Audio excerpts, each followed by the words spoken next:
ঢাকা বিশ্ববিদ্যালয় তথা সমগ্র দেশের হিন্দু ধর্মাবলম্বী জনগোষ্ঠীকে ব্যথিত ও ক্ষুব্ধ করেছে। সামাজিক যোগাযোগ মাধ্যমে এই ধরনের পোস্ট মন্তব্য ঢাকা বিশ্ববিদ্যালয় তথা সমগ্র দেশের সাম্প্রদায়িক সম্প্রীতির জন্য হুমকিস্বরূপ। ঐতিহ্যবাহী বাংলা বিভাগের একজন শিক্ষার্থীর এমন আচরণ সত্যিই নিন্দাজনক ও লজ্জাকর। এই ঘটনার প্রেক্ষিতে আমরা ঢাকা বিশ্ববিদ্যালয়ের সনাতন ধর্মাবলম্বী শিক্ষার্থীবৃন্দ ঢাকা বিশ্ববিদ্যালয় কর্তৃপক্ষের নিকট নিম্নোক্ত তিনটি দাবি জানাচ্ছি। অভিযুক্ত শিক্ষার্থীকে স্থায়ীভাবে বহিষ্কারপূর্বক বিশ্ববিদ্যালয়ের শৃঙ্খলা পরিপন্থী কাজে চাই আইনানুগ দৃষ্টান্তমূলক শাস্তির ব্যবস্থা করতে হবে। 2, সংশ্লিষ্ট বিভাগ সহ বিশ্ববিদ্যালয়ের সকল বিভাগে পাঠদানের ক্ষেত্রে সম্মানিত শিক্ষকগণ যেন সাহিত্য বিশ্লেষণের অজুহাতে হিন্দু ধর্মের অপব্যাখ্যা না করেন তার জন্য প্রয়োজনীয় পদক্ষেপ গ্রহণ করতে হবে।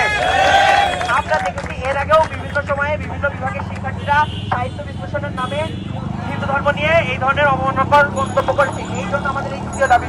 তৃতীয় দাবি হচ্ছে ঢাকা বিশ্ববিদ্যালয় শিক্ষার্থী সংসদ সহ বিশ্ববিদ্যালয়ের সংশ্লিষ্ট বিভিন্ন ফেসবুক গ্রুপে সামাজিক যোগাযোগ মাধ্যমে দেশের জাতিগত লৈঙ্গিক ও ধর্মীয় সংখ্যালঘুদের নিয়ে বিদ্রুপ ও উস্কানিমূলক বার্তা পোস্ট কমেন্ট ছড়ানোর বিরুদ্ধে যথোপযুক্ত ব্যবস্থা নিতে হবে। আমরা দেখেছি কিছুদিন আগে ঢাকা বিশ্ববিদ্যালয় শিক্ষার্থী সংসদে একটি ছেলে একটা শিক্ষার্থী কমেন্ট করেছে জগন্নাথ হলে সবাই একটা বিশেষ প্রাণী। এই ধরনের যত ধরনের উস্কানিমূলক বক্তব্য আছে সবগুলোর বিরুদ্ধে যথোপযুক্ত ব্যবস্থা নিতে হবে। আমরা ঢাকা বিশ্ববিদ্যালয় প্রশাসনকে আগামী রবিবার পর্যন্ত আলটিমেটাম দিচ্ছি।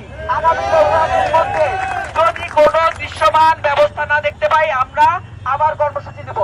আমরা ঢাকা বিশ্ববিদ্যালয় প্রশাসনকে আজকের কার্যক্রমের জন্য ধন্যবাদ জানাতে চাই। আজকে দুপুরে অভিযোগ জানানোর সাথে সাথে সন্ধ্যার মধ্যে তারা একটি তদন্ত কমিটি গঠন করেছে। আমরা চাই আগামী রবিবারের ভিতরে তদন্ত কমিটি তাদের রিপোর্ট সাবমিট করুক। আমরা আগামী রবিবারের মধ্যে যেন আরো একটি দৃশ্যমান পদক্ষেপ দেখতে পারি।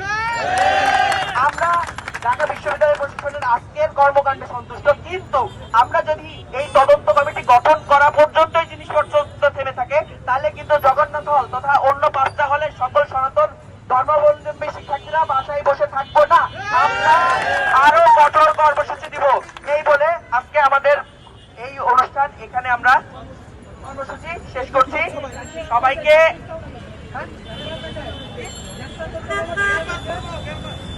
আমরা আগামীকালকে আশা করি শাহবাগ থানায় তার বিরুদ্ধে একটা মামলা করা হবে। আপনারা যারা কালকে থাকতে চান চলে আসবেন।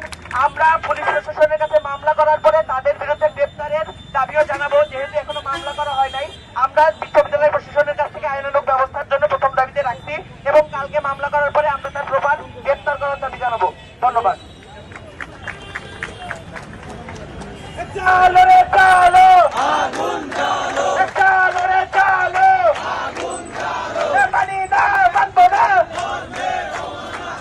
মানি না মানবো না, মানি না মানবো না, মানি না মানবো না। সাহেব যে বাংলা ডিপার্টমেন্টের শিক্ষার্থী, সে আমাদের দেওয়ালিতে মহাদেবকে নিয়ে যে কটূক্তি করেছে তাকে আজকের মধ্যে তার স্বাস্থ্যতা বাতিল করতে হবে এবং তাকে নিঃশর্তভাবে ক্ষমা চাইতে হবে।